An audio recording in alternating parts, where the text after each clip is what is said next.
பெங்களூர் சிவாஜி நகர் ஸ்ரீ கிருஷ்ண பகவான் மற்றும் ஸ்ரீ திரௌபதி அம்மன் திருக்கோயிலில் செப்டம்பர் 23ஆம் தேதி தொடங்கி அக்டோபர் 2ஆம் தேதி வரை நவராத்திரி மகா உற்சவம் நடைபெறுகிறது. இதனையொட்டி அங்குள்ள தர்மராஜா திரௌபதி அம்மன் சிலைகளுக்கு திங்கள் செவ்வாய்க்கிழமைகளில் சிவன் பார்வதி மற்றும் மதுரை மீனாட்சி சுந்தரேஸ்வரர் அலங்காரம் செய்யப்பட்டது. தொடர்ந்து விஜயதசமி வரை தர்மராஜா திரௌபதி சிலைகளுக்கு பல்வேறு அலங்காரங்கள் செய்யப்பட உள்ளது. இதனை கோயிலுக்கு வந்து பக்தர்கள் கண்டு களித்து பரவசமடையுமாறு வா. ஸ்ரீதரன் குருசாமிகள் கேட்டுக் கொண்டுள்ளார்.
சான்றோர் பெருமக்களே, ஆன்மீக பெரியோர்களே, அனைவருக்கும் சிவாஜி நகர் பழைய மார்க்கெட் வீதியில் நிலை கொண்டு அருள் பாலித்துக் கொண்டிருக்கின்ற ஸ்ரீ கிருஷ்ண பகவான் ஸ்ரீ திரௌபதி அம்மன் திருக்கோயிலில் சார்பாக முதற்கண் வணக்கத்தை பக்த பெருமக்களுக்கு தெரிவித்துக் கொள்கிறோம்.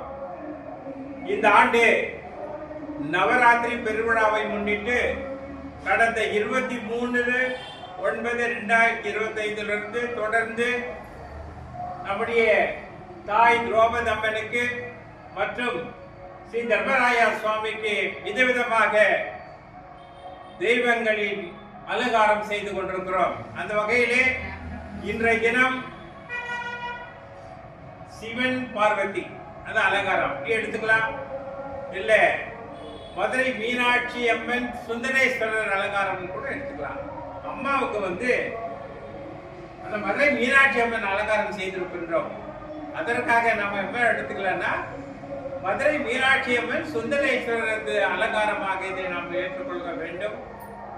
பக்த பெருமக்கள் வந்திருந்து அந்த அருள் காட்சியை, அவர் நந்தி மேல் அமர்ந்திருக்கின்ற அருள் காட்சியை அவர்கள் பார்த்து செல்ல வேண்டும். அந்த தாயின் திருவருள் பெற்று செல்ல வேண்டும் என்று கேட்டுக்கொள்கிறோம். நாளைய மறுதினம் நம்முடைய தர்மராஜா திரௌபதி அம்மனுக்கு நம்முடைய பிரம்மதேவர் சரஸ்வதி அலங்காரம் நடைபெறுகிறது. அது மட்டுமல்ல, உற்சவமூர்த்தி பேசும் தெய்வமாக அமர்ந்து அருள் பாலித்துக் கொண்டிருக்கின்ற உற்சவமூர்த்தி திரௌபதி அம்மனுக்கு மகிஷாசுரமர்த்தினி அலங்காரம் நடைபெற இருக்கிறது. ரொம்ப பிரம்மாண்ட முறையில் அந்த அலங்காரம் நடைபெற இருக்கிறது. தாய்மார்கள், மெய்யன்பர்கள், பக்த பெருமக்கள் திரளாக வந்திருந்து அந்த தாயின் திருவருளை பெற்று செல்ல வேண்டும் என்று பணிவன்புடன் கேட்டுக்கொள்கிறோம். நன்றி, வணக்கம்.